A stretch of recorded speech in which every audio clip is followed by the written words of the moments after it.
Hi everyone, welcome to part 2 of the All-CAW Wrestling podcast type thing. I'm the Big Daddy D, joined here with little Natty New. As we mentioned at the end of part 1, we've still got a lot of stuff to cover in part 2 over where the WWE went wrong over the last 12 months. So I want to start off part 2 with what is easily worst feud of 2014. I'm talking about the Bella Twins rivalry. Oh God. Right, what can we say about this? It was dreadful. Absolutely dreadful from start to finish. I mean, even bringing in Jerry friggin' Springer, that couldn't save the rivalry. Neither woman can act to save the life. Neither of them can wrestle, which meant that the blow-off to this feud, the match, wasn't exactly special either. I mean, the only time that a sibling versus sibling rivalry has ever worked was when we had Bret Hart versus Owen Hart. And that's because the two of them could wrestle. And they were bloody good wrestlers as well. Even the Hardy Boys didn't have a decent sibling rivalry. And they had 2 attempts at it. And now it seems that like the Bellas are all of a sudden back on the same page. Like the feud never began in the first place. All of a sudden they're like best of friends, best of sisters again. Despite the fact that a few months ago Nikki was saying to Brie, I wish that you died in the womb. I wish that you died in the womb.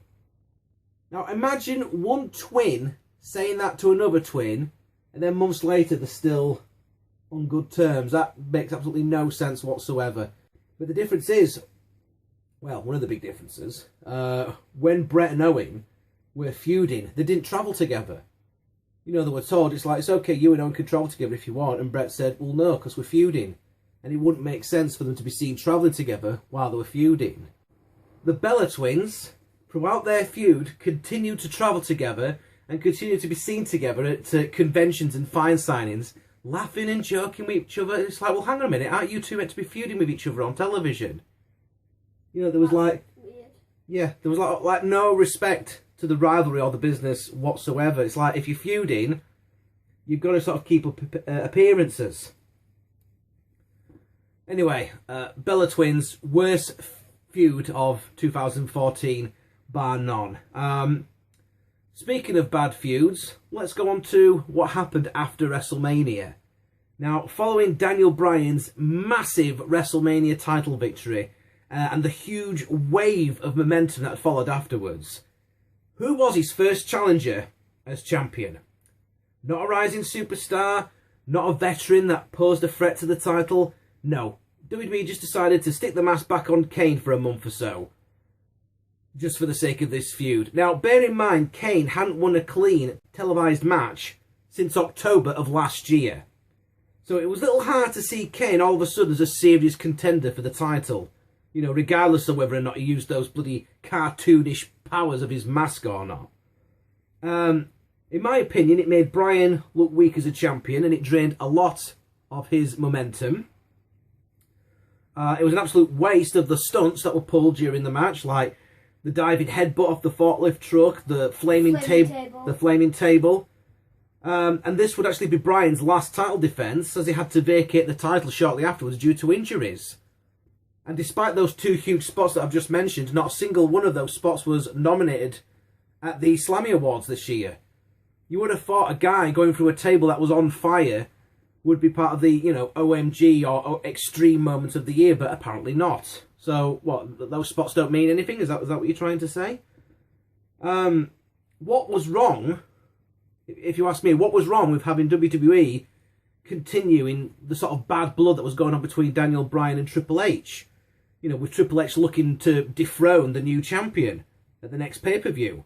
Now, yeah, that would have delayed the Shield versus Evolution feud, but I feel that defeating a future Hall of Famer like Triple H would have done a much better job validating Bryan as a worthy champion.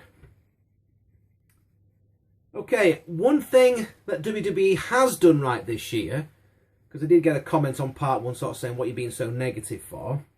I will make, you know, there has been a lot of negative stuff in WWE. That's the whole subject of this video. I will touch on one thing that WWE has done well this year, and that is NXT. Yeah. NXT is fantastic and is probably the best reason to subscribe to the network at the moment, but more on the network later on. What isn't so good is what happens when they get promoted, when the talent in NXT get promoted to the main roster. Now, Paige became Divas Champ on her first night in the main roster, and since then, they don't seem to know what to do with her after that. And to be honest, no other sort of recent NXT talent has really made a lasting impact upon being promoted. Yes, I know the Shield sort of came from NXT, if you like. I'm talking about people that have been promoted this year from NXT to WWE. Bo Dallas, Adam Rose. Yeah? Both of them have been handcuffed with silly gimmicks, and they just come across as too cartoonish and too childish to be a serious threat to any title. And to be honest, if I was Sami Zayn and Adrian Neville, I'd actually would remain grateful that they're still on the NXT brand. Because I just feel that if, as great as Sami Zayn and Adrian Neville are, if they went over to Monday Night Raw, I don't think they'd have a clue what to do with them. And it's not just the pushing of NXT talent on the main roster that WWE have got a problem with. It's the pushing of the talent that they've got on the roster already. Big E Langston, Ryback, Kofi, Sandow, Ziggler, Cesaro. Throughout the year, they've all seemingly been in line for a big push up the card, only to then find themselves forgotten about and insignificant a few months later. Now, considering that Bryan, Reigns and Barrett were all out with injuries, unexpected injuries, and, you know, you've had guys like Punk and Del Rio departing the company, as well as Mysterio spending quite a bit of time off, the roster's starting to look a little bit depleted. Now, WWE seemingly started to push some of its rising talent, only to then discontinue those pushes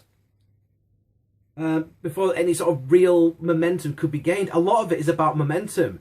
Like Daniel Bryan lost a lot of his momentum feuding with Kane at Extreme Rules.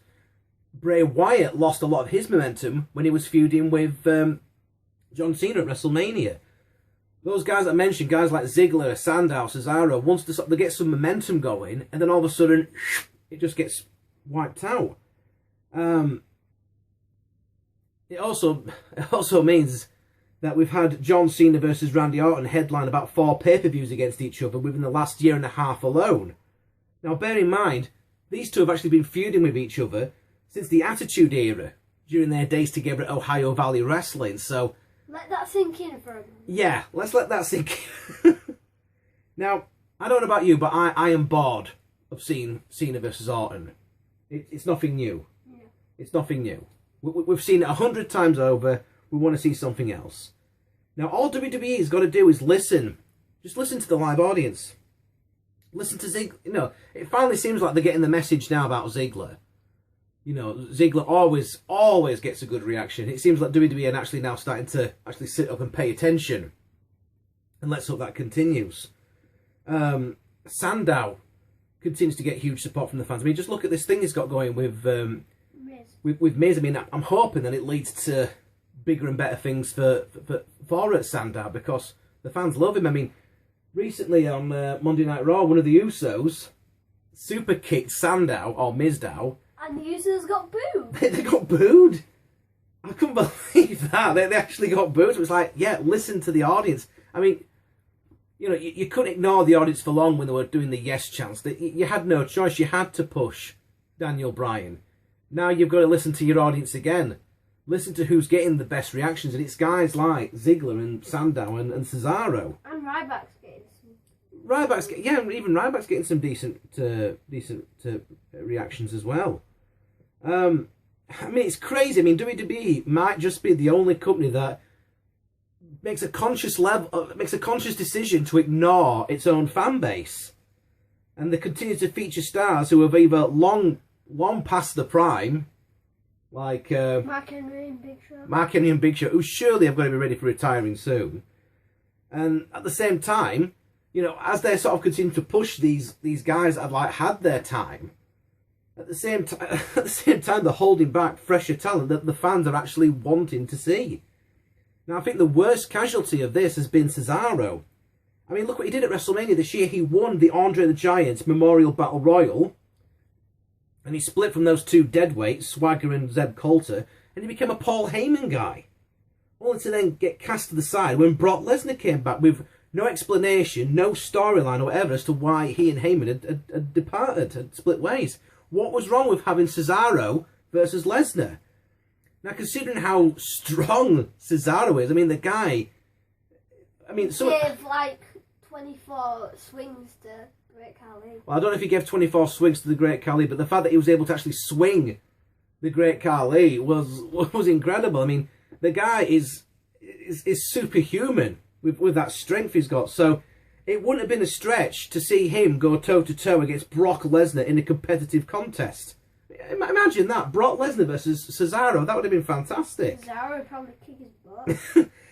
WWE should have kept Cesaro as a Paul Heyman guy and then slowly started to introduce, you know, sort of some animosity between himself and Lesnar, which would have then led to a match. Now, fair enough, Brock's on a limited schedule. I can understand that he's a part-timer, which is something we discussed previously. But if Brock's limited schedule was going to prevent that, then maybe, as much as it was a good thing that for Cesaro to be split from Swagger and Coulter, what's he done since? He's been floundering ever since. Maybe they should have kept Cesaro with Coulter until a better plan had come along. I mean, look what Cesaro's doing now. He's tagging up with Tyson Kidd. Tyson Kidd? Yeah, like that's going to do a lot for his career. And at one point, I mean, I think he started doing it again now, but at one point, WWE actually stopped Cesaro from doing the Cesaro swing. Because it was a case of, oh, well, you're a heel, you can't be doing that move because it's getting a babyface reaction. Well, surely a babyface reaction is better than no reaction at all. Yeah. Any sort of reaction is a good thing, surely. Vince McMahon also stated on Steve Austin's podcast, I mean, he put a lot of the guys down on the roster, which I think was uncalled for. But one of the guys that he put down the most was Cesaro. And Steve Austin's clearly a big fan of Cesaro, for him to even mention him in the first place. Now, Vince stated on Steve Austin's podcast that Cesaro's lack of mic skills is what's currently holding him back. So surely that means that Cesaro needs someone like Paul Heyman in his corner, or he needs someone like Zeb Coulter in his corner to do all the talking for him. I mean, Andre the Giant's a Hall of Famer. You know, Andre the Giant's a legend, but I don't remember him being a great promo guy either. That's why he had someone like Ted DiBiase or Bobby Heenan in his corner to do the talking for him. You know, I seriously think Cesaro needs to be given a push. And if he needs a manager to make up for his lack of mic skills, then give him a manager. Right, we're now going to talk about something else that we touched upon in part 1. And that is WWE having too many... meaningless championships. Meaningless championships. Now then, it was last year, wasn't it? The WWE and World titles both got merged, didn't they? Last year's TLC match. So that should have meant then that the Intercontinental title got promoted back to being the number 2 belt in the company. I mean, just look at the status that the title had back in the 90s. You had feuds like Razor Ramon versus Shawn Michaels. You had British Bulldog versus Bret Hart. You had Rock versus Triple H. But these days, the Intercontinental belt just seems to be... there. It's just there, isn't it? And as for the US title, that just seems to be an afterthought. Now, the last few guys that have held the United States title, so guys like Cesaro, Dean Ambrose, Sheamus, they've held the belt. And Rusev. And currently Rusev. They've held that belt for so long, because basically what happens with the US belt, seemingly, they place it on a superstar that they've sort of got no ideas for, before then essentially getting forgotten about or disregarded for months on end until they finally remember, oh yeah, we've got this belt and we better give it to someone else now. Now, it won't surprise me if the same thing happens with Rusev. Rusev's now the United States title. It wouldn't surprise me if he's holding it for a long time. The Intercontinental title and US title, they're basically interchangeable.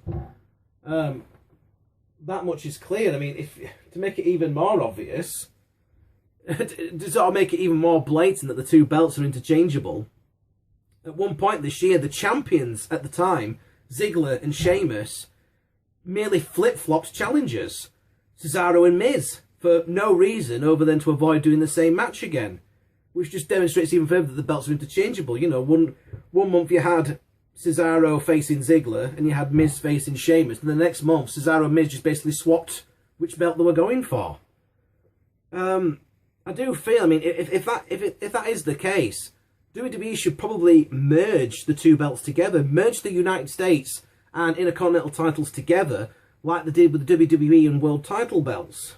I mean, here's an idea. They could even pinch an idea from TNA and copy the situation they've got with their X Division title, where it can be used as like a trade-in, which allows the X Division champion to basically exchange their title at any time for a world title shot, essentially making it like Money in the Bank. In fact, that's another thing. You know, perhaps WWE can sort of take that Money in the Bank briefcase and morph it into a defensible title. I mean, Seth Rollins is walking around with a briefcase as if it's a belt. In fact, the briefcase probably means more than the IC and US titles together. So there's an idea for you. Why not merge the IC and US titles together and maybe sort of morph that into some sort of Money in the Bank type title as well, you know, and have that replace the sort of combined thing as the #2 title in the company. Just an idea. They need to do something to boost it up, because when it gets to a point where you've got a guy who's got a belt and no one cares, it's not a good thing. Okay, now we've saved the biggest one till last, and I'm sure you all know what it is. The network. Oh yes, the WWE Network. Where do we start? All right, well, biggest problem this year, you know, bigger than Bautista, bigger than Punk walking out, bigger than Del Rio getting fired, bigger than anything has been the network. We've spoken about this before during when we did Randomness Rules 4, the sort of failed attempt to launch the network over here in the UK. To begin with, WWE measured its fan base by viewers of free television shows like Raw and SmackDown, rather than basing their calculations on the amount of average pay-per-view purchasers, which has led to a gross overestimation of the market's potential interest in what's essentially a WWE-only sort of version of Netflix. WWE encouraged stock investors to back their new sort of idea, stating they'd only need a minimum of 1.3 to 1.4 million subscribers in order to consider the network a success. That's all we need. Either 1.3 to 1.4 million subscribers, and it'll be a success. They very quickly then readjusted that to a mere 1 million subscribers, which is a figure that still hasn't been reached, I believe. In addition to that, WWE's backing of the network has alienated a number of cable TV providers that have traditionally offered WWE pay-per-view events. Both Dish Network and DirecTV have both elected to drop WWE completely from their channels, with other cable providers experiencing a significant decrease in WWE pay-per-view purchases, thus weakening WWE's relationship with them as well.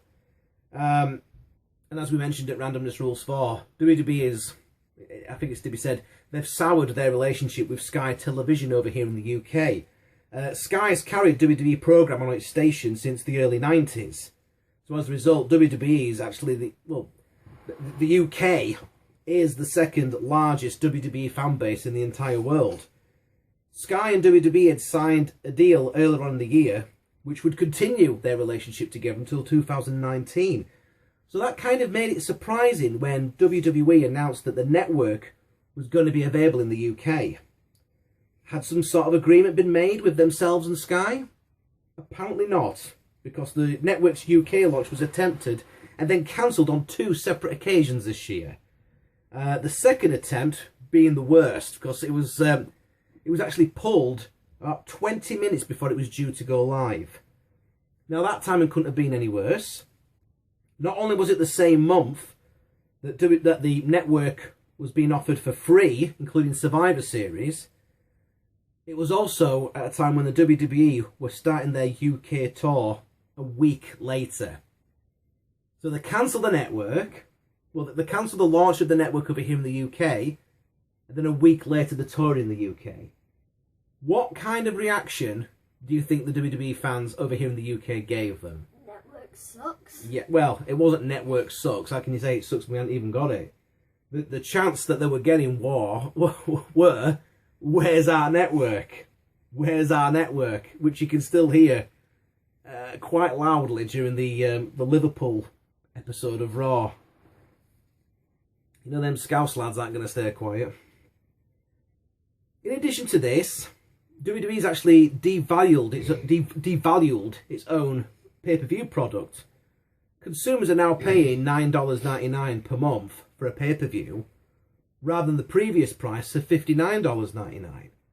So if the network becomes so much of a flop that it has to become discarded, and if it is losing them a shitload of money, then it will get discarded. Let's not beat about the bush.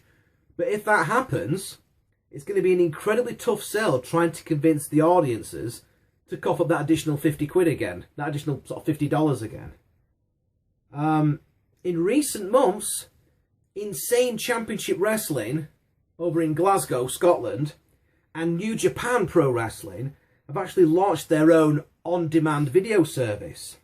And those have gone ahead without any technical problems whatsoever. And they're actually doing very well. Now, WWE should have done the same as this.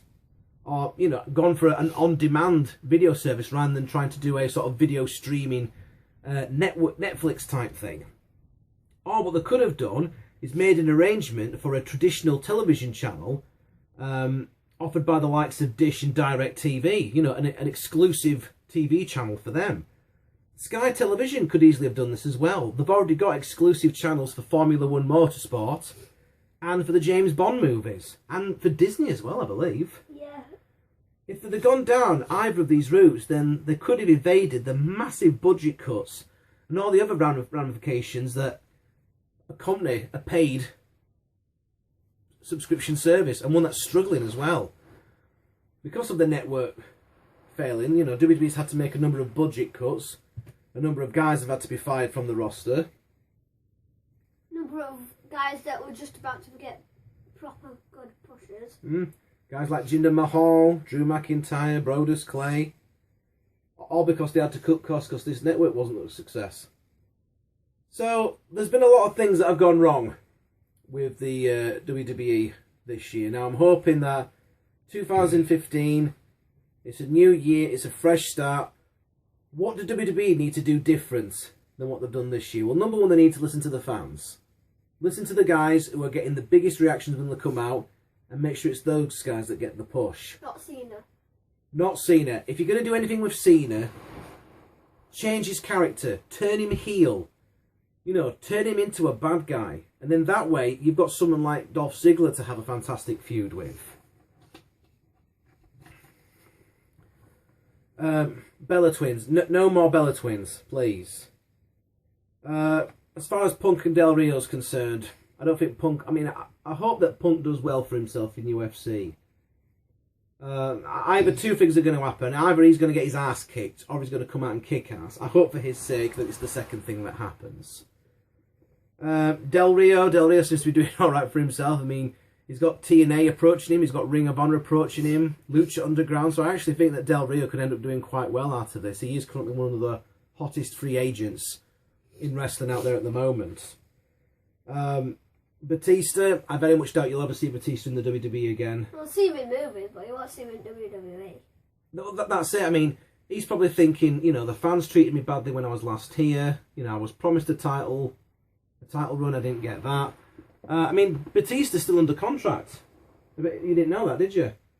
I didn't know that until recently. He actually signed a 2-year contract, so Batista's actually getting paid for being in Hollywood at the moment by WWE. I don't think you'll be seeing Batista in a WWE ring ever again, to be honest. Or in any other ring. No. Brock Lesnar, I think it's obvious that Brock Lesnar, after WrestleMania, he's going to be gone. He's going to be gone. Either UFC's going to offer him more money, or he may even go over to Bellator. I very much doubt he's going to be sticking with WWE. I mean, the odds-on favourite to win the Rumble at the moment are Roman Reigns. So, here you go. There's my prediction. Roman Reigns will win the Royal Rumble. He'll go on to WrestleMania. He'll beat Brock Lesnar, and then you'll never see Brock Lesnar in WWE again. And then all the women will flip because they all fancy him. He is a good-looking guy. NXT talent. Don't be bringing a guy from NXT into the main roster unless you've got big plans for him. If all you're going to do is stick a stupid gimmick on him, don't even bother. Keep him in NXT. In fact, don't be surprised if you see a lot of guys from the main roster going over to NXT to sort of freshen up their sort of careers. Sin Cara is nothing more than a jobber on the main roster. He's on Superstars every week, but on NXT, he's tag team champion.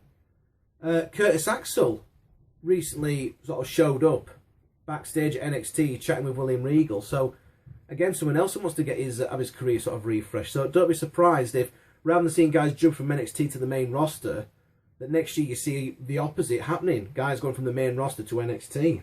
It certainly wouldn't surprise me. Push Ziggler. Push Cesaro. Push Sandow. Push the guys who are getting a good reaction. Championships. Far too many meaningless championship. IC belt, US belt. Merge them together, for crying out loud. The network. I mean, they've shot themselves in the foot with the network. I don't know how they're gonna sort of come back from this. Well, I know one way they can come back from it. Have it in the UK. Have it across the rest of the world. Whatever problems you need to sort out with Sky or whatever, sort them out. Get them sorted. Anyway, that's the end of another year in WWE. That's the end of our second podcast show. So we hope you've enjoyed it. Part one certainly seemed to get a lot of good responses, a lot of comments, which we'll probably address in a future episode. So until next time, I'm the Big Daddy D. I'm Little Natty. And we're signing out for another episode of the All-CAW Wrestling podcast video show type thing. Okay, bye. Goodbye, children. And a Happy New Year. Merry Christmas. Merry Christmas and a Happy New Year. This is the great Carly. Merry Christmas. I miss you. Fa la la la la. Fa la la la la. Fa la la la. I'd show the clip of that, but it'd get a copyright claim on it. Anyway, right, goodbye. Bye.